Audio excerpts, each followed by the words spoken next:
한림 지식 공유 세미나를 이제 잠깐 하는 시간을 갖고요. 회의를 하겠습니다. 오늘 연사는 나노융합스쿨의 박성수 교수님인데요. 3월 1일자로 지난 3월 1일자로 발령을 받으셨고요. 그 전까지는 한국전자통신연구원 애트리의 양자기술연구단장으로 오랫동안 봉사를 해오시고 수고를 해주셨습니다. 오늘 양자정보기술 동향이라는 제목으로 세미나를 해주실 텐데요. 박수로 맞이해 주시기 바랍니다.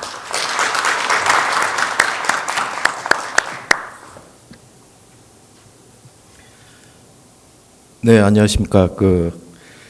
여기 한림대에 굉장히 중요하신 분들을 모시고 또 제가 하는 분야를 발표하게 되어서 대단히 영광스럽게 생각합니다. 짧고 세게 말씀드리겠습니다.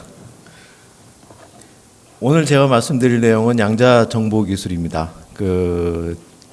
이 12대 전략 분야 중에 하나로 선정이 되었고 한국이 앞으로 해야 될 미래 먹거리로서 양자 기술이 이제 뜨고 있습니다. 그래서 어떻게 진행이 되고 있고 어떻게 가야 될지 그런 것에 대해서 말씀을 드리겠습니다. 양자 정보 기술입니다. 정보를 양자를 통해서 처리를 하고 하는 그런 기술이라는 얘기죠.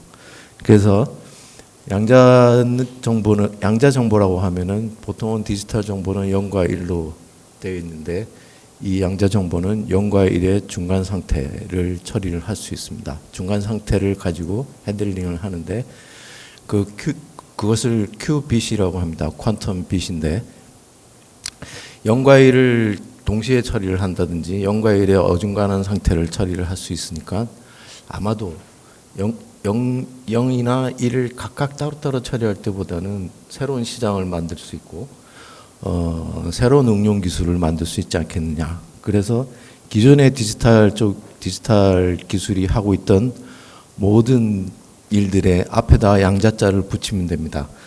그래서 양자 컴퓨팅, 양자 시뮬레이션, 양자 측정, 센싱, 양자 통신 이렇게 되어 있습니다. 그러다 보니까 뭔가 최첨단의 소자가 기존의 디지털 트랜지스터 할 수 없는 최첨단의 소자가 필요합니다. 거기에 이제 사용되는 기술들은 레이저 광학이라든지 원자 분자를 다룰 수 있는 방법, 그리고 초전도 회로도 쓰고 있고 나노 광전 기술, 또 나노 반도체 기술 이런 것들이 많이 쓰이고 있습니다. 그래서 이런 것들을 가지고 양자 컴퓨터, 시뮬레이터, 통신, 센서 이렇게 사용이 될 수가 있겠습니다. 그러면 이런 양자 기술이 왜 필요하냐?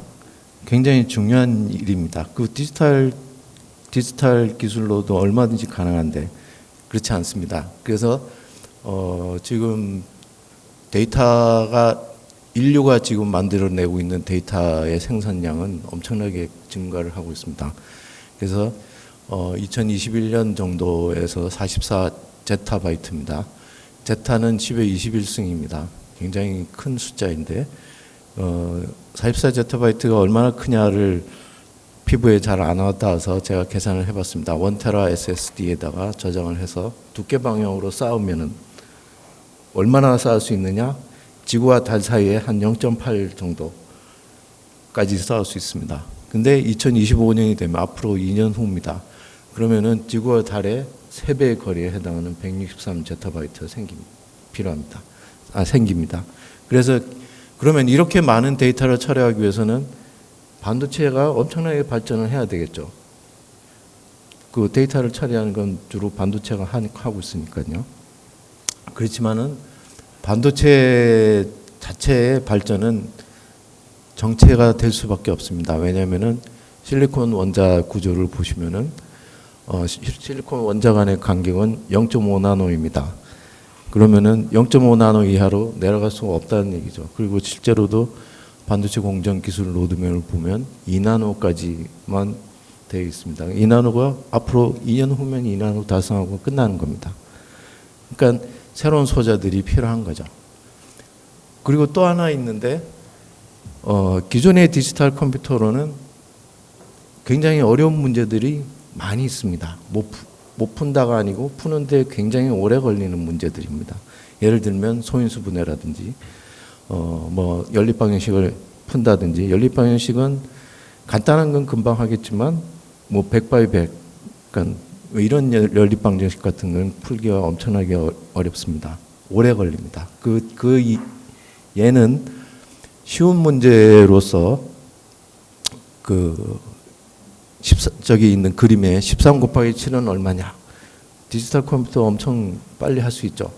그럼 문제의 사이즈를 키워서 937 곱하기 947은 얼마냐. 뭐 이것도 뭐 별로 어렵지 않죠. 그렇지만 거꾸로 91은 뭐 곱하기 뭐냐 이렇게 물어보면 조금 시간이 걸리겠지만 그리 많은 시간이 소요되지 않고 할 수는 있겠죠. 하지만 이제 문제의 사이즈를 키워서 뭐 887339는 뭐 곱하기 뭐냐 훨씬 오래 걸립니다.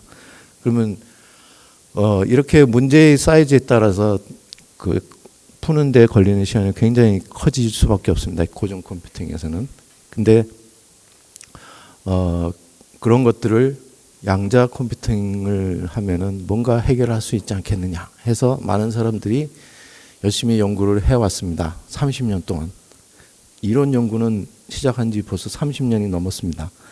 그래서 거의 다 된다. 이건 가능하다라고 다 증명이 돼 있고요.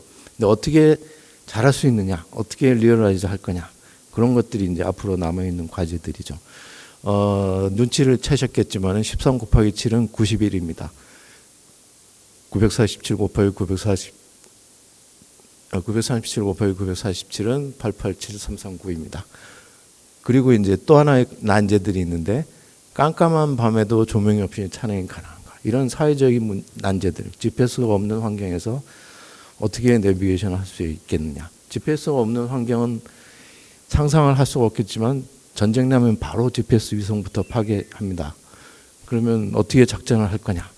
굉장히 그런 것들을 이제 다 양자 기술을 써서 새로 할 수 있도록 다 만들어내고 있습니다. 그래서 또 하나의 중요한 그 내용은 학문 발전에 따라서 컴퓨팅이 바뀌고 있습니다. 그래서 BC 2700년에 메소포타미아에서 주판을 만들었죠. 17세기에 연력학이 나오고 연력학에 의해서 기계식 컴퓨터가 나오고 전자기계에 의해서 전자식 컴퓨터가 나옵니다. 그리고 여기에 계산 이론이 들어가고 이렇게 해서 양자 물리가 들어감에 의해서 트랜지스터가 발명이 되고 그래서 전자식 컴퓨터가 트랜지스터에 의한 전자식 컴퓨터로 바뀌게 되고 그 다음에 1982년도에 양자 정보를 파인만이 처음 얘기를 했습니다. 양자로 다 처리를 해봅시다. 그래서 전자식 컴퓨터가 이제 와 함께 양자 컴퓨터가 현재로서는 공존하는 상황입니다. 공존할 거라고 다들 그렇게 이야기들을 하고 있습니다. 왜냐하면 아까 보셨겠지만 양자 컴퓨터가 풀 수 있는 문제와 고정 컴퓨터가 풀 수 있는 문제의 영역이 다릅니다. 그래서 공존을 해야 할 수밖에 없는데 맨 오른쪽 아래에 있는 양자 컴퓨터는 애틀에서 저희가 같이 만드는 애틀에서 하고 있는 양자 컴퓨터입니다. 그다음에 그래서 이제 제일 먼저 쓸 수 있는 게 양자 암호 통신입니다. 양자 암호 통신은 A에서 B로 어떤 문서를 보낼 때 암호를 걸어서 보내는 게 암호 통신이죠. 근데 그 암호를 어떻게 만들 거냐? 양자로 만든다 이거죠. 양자로 만들어서 암호 통신을 한다. 뭐 그런 뜻입니다.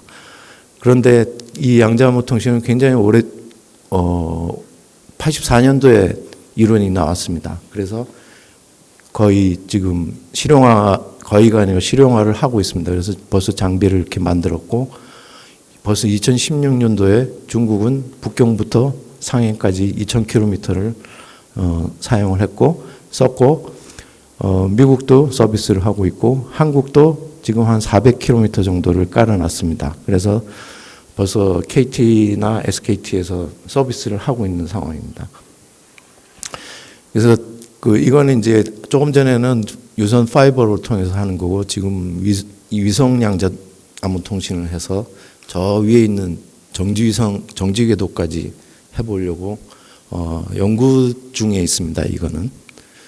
그 다음에 이제 또 하나의 양자 통신의 중요한 방법은 양자 인터넷입니다. 양자 인터넷은 양자 컴퓨터나 양자 센서를 어떻게 연결을 할 거냐, 그걸 해줄 수 있는 통신 방법입니다. 그래서 미국이 2020년부터 해서 열심히 시작을 했고, 한국도 작년부터 같이 과제를 시작했습니다. 나중에 나옵니다.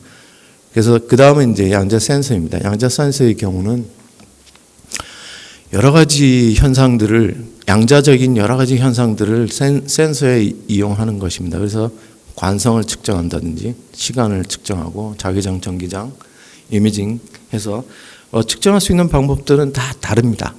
그렇지만 이제 여기서 보시면 양자 센서의 예를 보시면은 오른쪽 아래를 보시면 이제 저게 중력 가속도이죠. 9.8 미터 퍼 세크 제곱. 근데 9.8 밑에 이제 쭉 숫자들이 달리는데 그게 다 지구의 밀도라든지, 주로 밀도죠. 주로의 그 질량 변화에 따라서 다 다르게 됩니다. 그 맨 오른쪽에 7이라고 되어 있는 걸 보면 건물에 의해서도 바뀌게 됩니다. 그래서 그런 것들을 측정할 수 있는 왼쪽에 양자 중력 센서 같은 것들이 시제품입니다만 있는데, 저 정도의 감도면은 저 오른쪽에 7 숫자보다는 훨씬 더 아래 거를 측정할 수 있습니다. 그래서 왼쪽에 보시면 맨 위에 있는 그림이 중력 센서로 측정한 상태입니다. 그러면 밑에는 저런 지하철이라든지 뭐 경작지 뭐 또 건물 이런 것들이 있는 것들이 다 그대로 다 측정을 할 수가 있습니다. 그리고 이제 오른쪽에 보시면은 양자 망원경이라고 저는 얘기를 하는데, 뭐 정확한 명칭은 양자 라이다입니다. 근데 저건 중국에서 이제 보여준 건데, 45km 멀리 떨어져 있는 그 물체를 왼쪽에 있는 것처럼 그냥 일반 망원경으로 보면 먼지 때문에 하나도 안 보이죠. 근데 양자 라이다로 보면 저렇게 건물을 그대로 이제 볼 수가 있습니다. 그래서 이런 경우는 굉장히 기존의 센서들이 할 수 없는 일들을 할 수 있다는 거죠. 그 다음에 양자 컴퓨터입니다. 양자 컴퓨터는 지금 가장 유명한 쪽이 IBM이죠. IBM은 제가 저기 IBM 양자 컴퓨터 연구하는 데를 가서 찍어온 사진입니다. 그래서 저게 당시에 2016년도에 5큐빗짜리 양자 컴퓨터 서비스를 하고 있는 거였습니다. 그래서 서비스를 한다는 것은 한국에서 양자 컴퓨터에 접속을 해서 양자 컴퓨터를 돌릴 수 있다는 겁니다. 돌릴 수 있도록 서비스를 할 수 있는 정도까지 돼 있고, 작년 11월 달에 IBM은 433개짜리를 발표를 했습니다.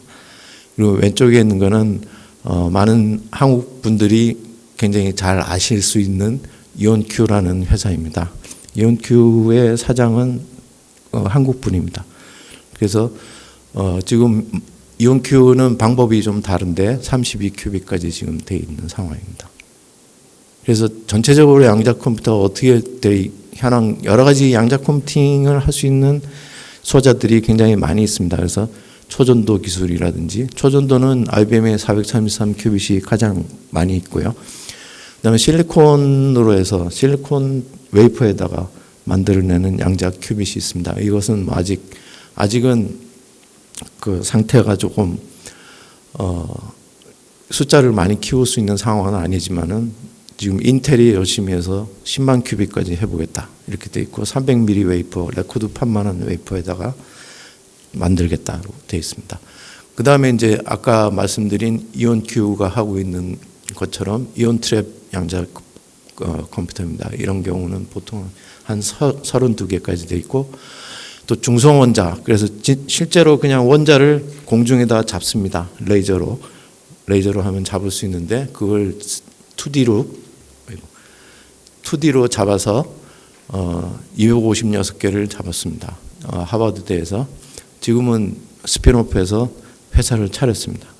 그리고 중국에서 광으로 해서 한 50큐빗짜리를 또 만들었고요. 그래서 많은 플레이어들이 연구들을 열심히 하고 있는 상황입니다. 그렇지만 이제 실제로 양자 컴퓨터를 쓰려면은 그 몇 개나 큐빗이 몇 개나 필요하고 할 거냐를 봤을 때 지금 보시면은 지금 한 400개, 지금 127개 정도는 굉장히 잘 돌아가고 있습니다. 그래서 아마 양자 우월성이나 최적화나 양자 시뮬레이터까지는 어느 정도 해볼 수 있는 환경이 되어 있습니다. 그렇지만 이제 양자 컴퓨터가 가장 크게 이야기하던 양자 소인수분해에 의한 암호를 깰 수 있다. 그런 걸 하려면 여기 지금 계산으로는 한 5천만 개 정도 필요합니다. 그래서 앞으로 해야 할 일은 굉장히 많이 있습니다. 그래서 암호 해독이 언제쯤 가능할 거냐? 제가 항상 받는 질문입니다. 그래서 저기 점들은 그동안에 해왔던 양자 큐빗의 개수하고 앞으로 하겠다고 각 회사들이나 학교에서 로드맵을 발표를 했습니다. 그 로드맵 발표한 거를 가지고 엑스트라폴레이션을 해보면 제일 그 로드맵대로 쭉 잘 된다고 하면 2040년 앞으로 20년 후면은 양자 암호를 깰 수 있는 양자 컴퓨터가 될 겁니다. 근데 암호를 깨는 거는 굉장히 어려운 일들입니다. 그렇지만은 그 전에 한 10년만 있으면은 이걸로 할 수 있는 일들이 굉장히 많이 있을 겁니다. 그래서 10년 정도만 되면 양자 컴퓨터가 실생활에서도 어느 정도 쓰일 수 있는 그런 환경이 될 거고요. 그리고 그러니까 좀 비관적으로 보시면은 한 2060년 정도 앞으로도 많은 시간이 걸리긴 하겠습니다. 그래서 전혀 안 늦었다는 거죠. 지금부터 해도 다 따라서 할 수 있다는 겁니다. 지금까지 미국이 지금까지 했던 건 10년 겨우 했습니다. 실제로 만드는 거는. 그래서 앞으로 20년을 더 한다고 그러면은 결코 안 늦었다는 거죠. 지금이라도 역량을 모아서 잘 하면 된다는 것입니다. 그리고 그러면 어디다 주로 쓸 거냐? 암호학의 발전이라든지 양자 시뮬레이션이나 최적화 문제는 굉장히 중요한 문제죠. 이 세상에 고정 컴퓨터가 풀기 굉장히 어려워하는 문제들이고, 그 다음에 인공지능의 기계학습 이런 쪽에서 굉장히 쓸 수가 있습니다. 그래서 이런 것들을 하기 위해서 미국은 지도를 보시면은 거의 미국의 대부분의 유명한 대학들은 다 하고 있고, 유명한 연구소들, 육해 공군들 다 하고 있습니다. 여기에는 1년에 1조 원을 쓰고 있습니다. 그리고 EU에서도 지금까지는 10년 동안 10억 유로를 쓰겠다고 그랬는데 그거 가지고는 안 되겠다. 그래서 지금 한 5조 정도를 10년 동안 더 늘려고 생각 중에 있습니다. 그리고 일본도 여태까지 지금까지 하던 걸 다 정리를 해가지고 1년에 2천억 이상 넣고 있고요. 한국도 늦었지만은 전략을 세우고 21년도 4월달에 과기장관 회의에 안건을 올려서 승인이 되는 거고, 목표가 굉장합니다. 2030년에 양자기술 4대 강국이 되겠다. 4대는 1등이 미국, 2등은 중국입니다.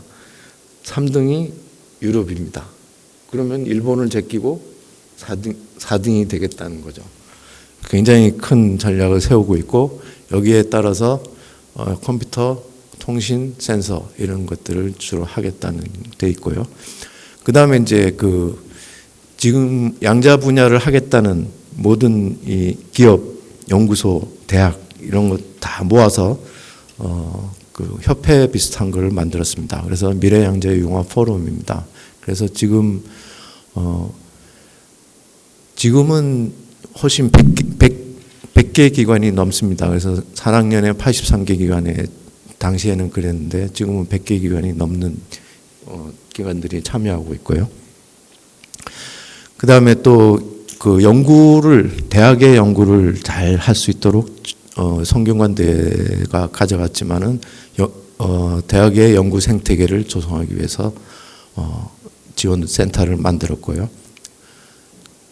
그 여기 보시면 그러고 그런 환경에서 주요 기관들의 생태계를 쭉 살펴보면은 연구소 그리고 보급과 진흥을 위해서 하고 어떤 니아에서 하고 있고 사업자들도 당연히 참여하고 있고 대학들 쭉 있습니다. 그래서 맨 끝에 한림대 있습니다. 한림대도 좀 이따가 보시겠지만은 한림대도 역할을 잘 하고 있습니다. 그다음에 이제 기업들이 없을 것 같은데 따져 보면은 굉장히 많습니다. 여기에는 삼성, LG전자, 현대자동차, 포스코, 뭐 그다음에 뭐 보령제약도 있고 나머지는 이제 그 벤처 기업들 쭉 있습니다. 그래서 앞으로 더 잘하기 위해서 한국이 야심차게 야심차게 계획하고 있는 그 큰 프로젝트 중에 하나가 양자 인터넷 개발 계획입니다. 이건 15년 정도를 생각하고 있고 지금 1단계 5년을 하고 있는데 이 중에 이 안에 이제 과제가 5개가 있는데 그 중에 두 번째에 경량형 무선 양자 중계기 플랫폼에 강원 TP와 한림대가 같이 공동 연구를 통해서 기여를 하고 있습니다. 그리고 또 50큐빗짜리 양자 컴퓨터를 만들어 봅시다 해서 처음엔 20큐빗 만들고 50큐빗을 5년 만에 만들어내겠다. 굉장히 야심차게 과제를 진행을 하고 있는 상황이고요. 그리고 이걸 하려니까 인력이 없습니다. 그래서 양자 인력을 키워내야 되겠다. 그래서 뭐 고대가 그 주관 기관이지만은 여기에는 다른 대학, 연구소 그리고 기업들이 다 참여를 하면서 대학은 여기 또 보시면은 한림대학교가 또 참여를 하고 있습니다. 이미. 그래서 양자 인력 양성은 2022년부터 30년까지 박사를 180명을 만들어내겠다. 이상 만들어야 되겠죠. 뭐 그런 계획입니다. 계획이 아니고 실제로 진행되고 있는 것입니다. 그 다음에 이제 또 한국이 주도하는 그 국제 표준화에서도 한국이 주도를 하고 있습니다. 그래서 IEC의 양자 정보 기술 백서를 21년도 10월 달에 발간을 했는데 제가 의장이 돼서 저 밑에 보시는 여러 외국 전문가들하고 같이 해서 한 15번 이상 회의를 해가면서 만들어낸 백서입니다. 저건 IEC에서 다 다운로드 받아서 보실 수 있게 되어 있습니다. 그리고 또 저 백서의 결과물로 IEC에서 표준 평가 그룹입니다. 그래서 앞으로 어떻게 표준을 만들어야 될지 그런 것을 연구하는 그 그룹입니다. 그래서 퀀텀 테크놀로지의 한국이 의장인데 접니다. 제가 의장인데 그래서 그 국내에 20명 정도를 비롯해서 한 80여 명의 전 세계 전문가가 참여를 하고 있고 기술과 시장 그리고 다른 표준의 상황들을 고려해서 IC와 ISO의 표준화 로드맵을 작성하고 표준화위원회에다가 올해 10월 달에 표준화위원회를 어떻게 만들 건지 국제 표준을 어떻게 할 건지에 대해서 제안을 해야 됩니다. 그래서 표준 뭐 기술도 잘 안 돼 있는데 무슨 표준이냐? 표준 엄청나게 많이 하고 있습니다. 그래서 ETSI나 ITO 경우는 양자 암호 통신에 대한 표준이 벌써 한 표준 문서만 한 20개쯤 나와 있습니다. 그리고 나머지들은 이제 지금부터 열심히 하는 상황이고요. 예, 여기까지 해서 전체적인 양자 기술이 어떻게 흘러왔고 앞으로 어떻게 가야 되고 그러면 한림대나 우리가 한국이 해야 될 일, 한국한테도 과연 기회가 있느냐 있습니다 분명히. 그래서 그런 전체적인 현황에 대해서 말씀드렸습니다. 질문해 주시면 좋겠습니다.